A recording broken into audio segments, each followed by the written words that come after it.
Hoje vai ser a primeira vez que vocês vão ouvir falar de um autor sobre o qual vocês nunca ouviram falar nada sobre literatura, mas que vocês já conhecem.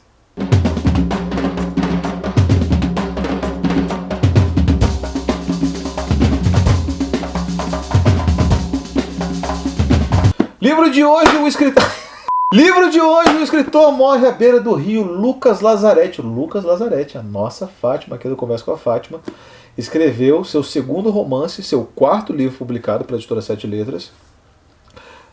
Lucas, para quem não sabe, publicou um romance primeiro, que é o Sombreir, publicado pela Sete Letras. Um livro de contos chamado Placenta Estudos, também publicado pela Sete Letras. Esse livro foi sempre finalista do Jabuti. Publicou um livro de poesia pela Cota Editorial chamado Memórias do Estábulo e agora traz este livrão aqui de 350 páginas chamado O Escritor Morre à Beira do Rio. Tá?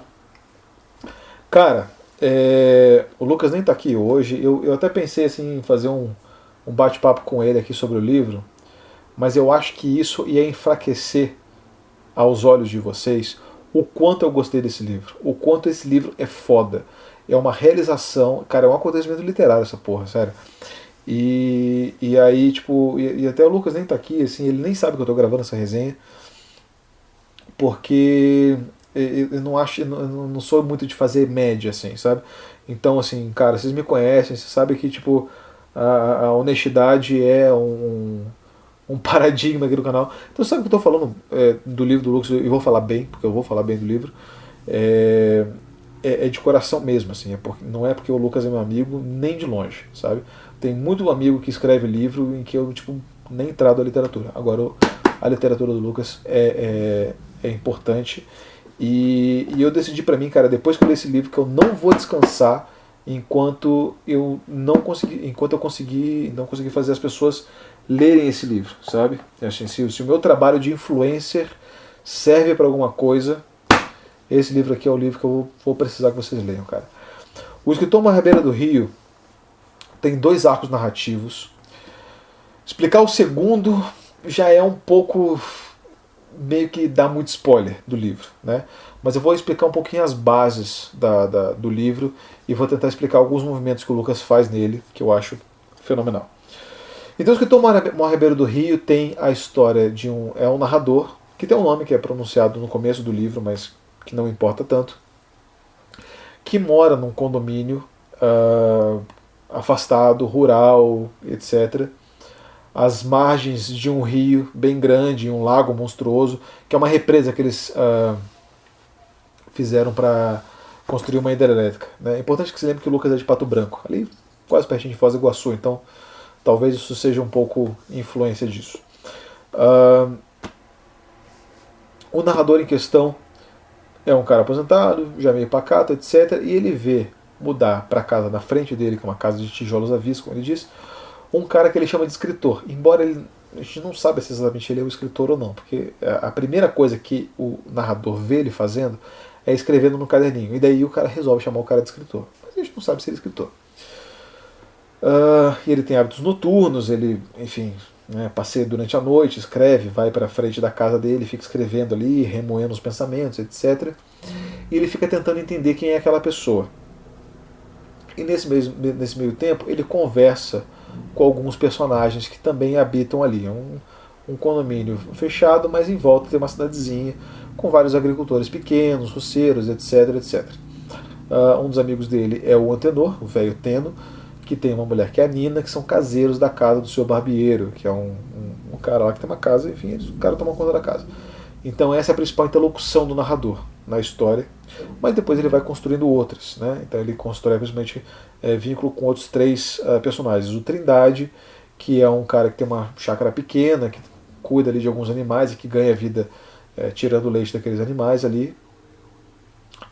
O Tibério, que é o dono de um armazém, né, que vende as coisas ali para a galera que fica ali no condomínio e fora ali dos arredores, e o Cotia, que é um cara que conserta os eletrônicos. Né. Então, o microcosmos é esse. Tá? É um lugar afastado, os personagens estão ali, né, conversando, né, se realizando entre si. E boa parte da narrativa vem em torno de quem é esse tal do escritor, enfim.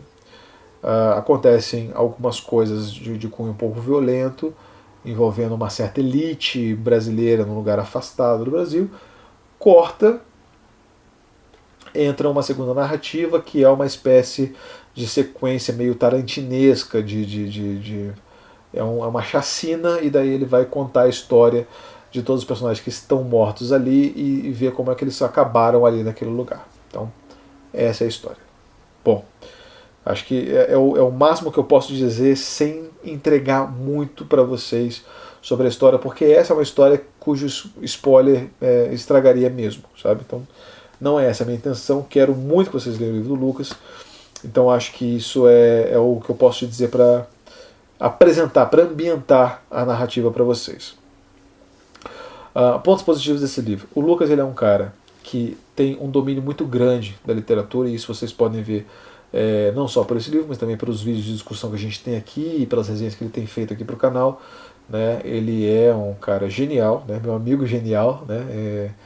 Eu acho, assim, até as pessoas comentam assim, não sei se comentam na maldade, mas queria dizer que isso não me ofende e não me prejudica de nenhuma maneira. As pessoas assim, cara, você é muito melhor do que o Yuri, você é muito mais genial. Cara, eu concordo completamente com essas pessoas. O Lucas é um cara muito inteligente, muito genial mesmo. E ele é um cara que mata a cobra e mostra o pau mesmo nesse livro, sabe? Ele é um cara que faz isso de uma maneira muito boa. O livro ele tem um contexto ao mesmo tempo social e político muito grande, que de novo, se eu entregar aqui vai ficar um pouco chato para estragar a surpresa de vocês, mas principalmente ele tem alguns movimentos estilísticos que me interessam muito no livro dele. Então assim, o título do livro chama O Escritor Morre à Beira do Rio. Aqui, só nesse título, cara, dá pra fazer uma exegese do caralho sobre o livro dele. Porque, assim, o escritor. O personagem que ele diz que é o escritor, de novo, é a primeira coisa que o narrador vê ele fazendo, escrevendo.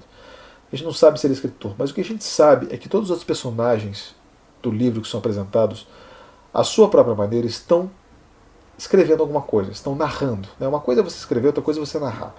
Né? Quando ele diz escritor, ele quer dizer no sentido de narrador. E todos eles têm suas narrativas, suas formas de composição peculiares, etc. Né? Então, só a guisa de curiosidade, né? Acho que isso não vai estragar muito. O Trindade, que é um agricultor, ele escreve poemas, no sentido assim, ele prega palavras nos bois dele e manda ele entrar no curral, e aí, conforme eles vão entrando na ordem, ele vai escrevendo as palavras e faz poemas a partir daqui.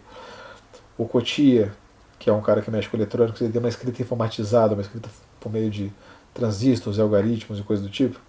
É outro tipo de narrativa. Então, o que o Lucas vai explorar ali, acima de tudo, nesse título, O Escritor Morre à Beira do Rio, é assim, o que é ser escritor, o que é escrever, o que é narrar e quais são os abismos entre essas duas ações, que parecem similares, mas não são. Ok, gênio.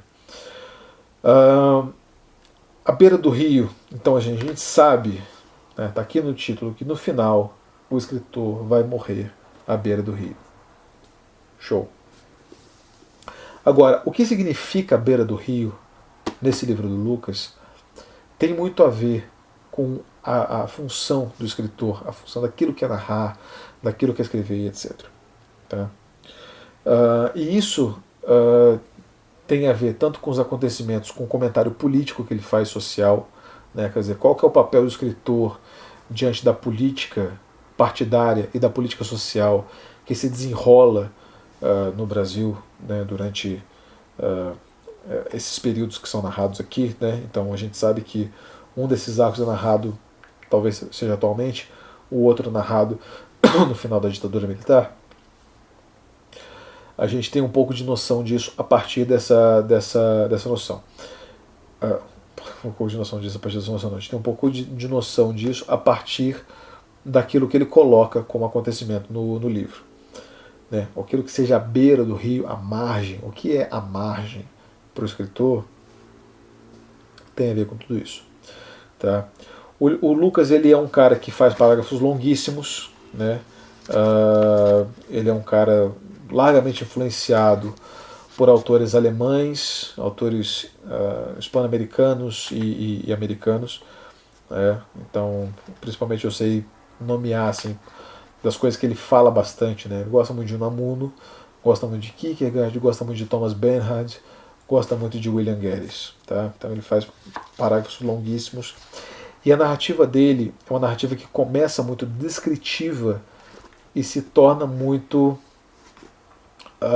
narrativa, conforme o livro vai se encaminhando para o final, né? Vai virando ação, história, né? Acontecimentos, etc. O Lucas tem alguns recursos poéticos que a gente consegue, eu que sou amigo dele, converso bastante com ele, consigo enxergar um fundo de literatura americana, de literatura alemã, de literatura hispano-americana. E ele tem movimentos de alteração. Então, assim, personagens que são secundários vão rumando para primeiro plano, personagens de primeiro plano vão rumando para o pano de fundo da história. E isso tudo conjuga muito com a ideia que o Lucas tem de literatura, de fazer um livro que seja ao mesmo tempo real, no sentido de que os personagens sejam fora do centro político, social, do poder do país, né? Ou seja, o eixo Rio-São Paulo, mas que ainda assim experimentem, né, os seus efeitos, os seus impactos, as suas motivações, etc. Né? Acho que eles são bem realistas no sentido de que, né, isso é uma coisa que o Lucas sempre reclamou muito para mim, assim, cara, não aguenta esses caras que narram assim, a vida de um caminhoneiro que lê Flaubert, tipo essas merdas assim, sabe? Uma coisa que ele não fez nada disso, mas ele coloca muito conceito filosófico aqui, muitas discussões existenciais que eu acho que enriquecem bastante a literatura. E acima de tudo, meu irmão, assim, aqui é uma coisa assim, tipo, ainda bem que o Lucas não tá aqui pra me ver falando isso, mas filho da puta é bom mesmo, cara. Ele é um cara. Porque assim, o que eu fico puto com o Lucas quando eu discuto literatura com ele, eu discuto bastante literatura com ele, é coisa, gente, o Lucas não gosta de quase nada, cara. Ele é um cara muito chato pra apresentar um livro novo. Assim, ele acha tudo uma merda. E a primeira reação que você tem quando o cara fala que acha tudo uma merda, fala assim, faz melhor então, filho da puta. E o Lucas faz melhor, sacou? Essa é a merda do cara. Ele faz melhor mesmo. O cara realmente sabe o que está fazendo, ele tem um domínio narrativo foda. Ele tem uma noção de ritmo muito boa. Ele faz parágrafos longuíssimos, com frases longas, mas ele alterna com períodos curtos, figuras poéticas, que é muito próximo da nossa tradição hispano-americana de usar metáforas no limiar entre o realismo e o metaforismo. Eu acho tudo muito foda. E ele faz isso muito bem, né? Por essas 350 páginas de parágrafos longos, acontecimentos incríveis, muito bem arquitetados, muito bem planejados, ambientados muito bem. A ambientação desse livro aqui me ganhou de cara, porque a vila que ele descreve parece muito a vila em que eu nasci, né? Que é uma vila de empresa, enfim, eu nasci numa vila da usina nuclear de Angra dos Reis. Então, conheço muito essa ambiência, né? Meio periférica e meio pacata e tal. Então, assim, cara, eu achei esse livro aqui perfeito pra caralho, assim. De novo, cara, não é porque o Lucas é meu amigo. Assim, não é mesmo. Se eu pudesse salientar uma coisa assim, eu não estou fazendo esse livro de jabá, cara. Não é mesmo. Esse livro é realmente muito, muito bom, tá? Então, assim, a orelha desse livro quem assinou foi o Paulo Scott, né, que leu o livro dele e tal. Eu até mandei uma mensagem pro Paulo para agradecer.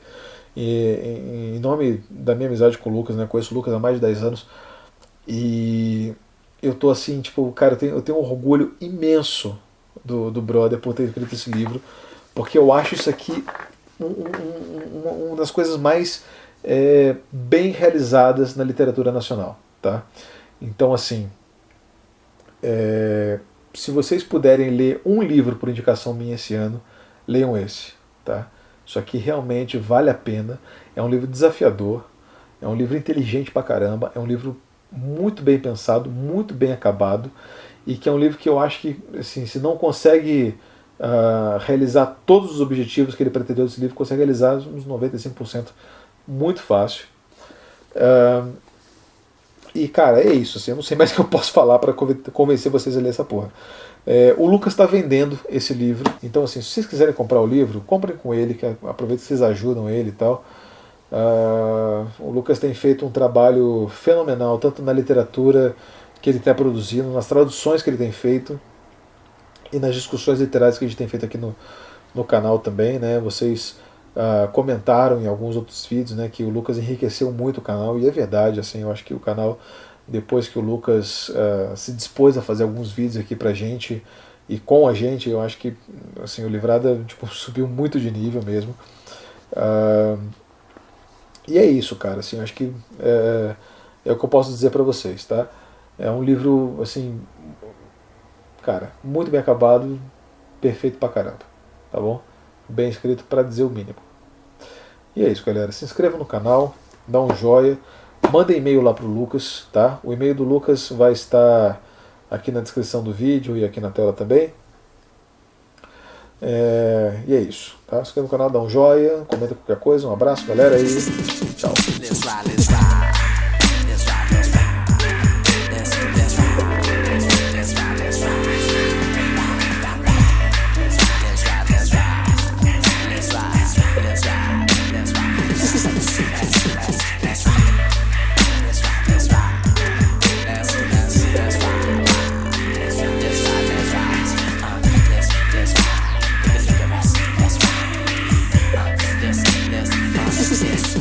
Represent M-I-A-M-I.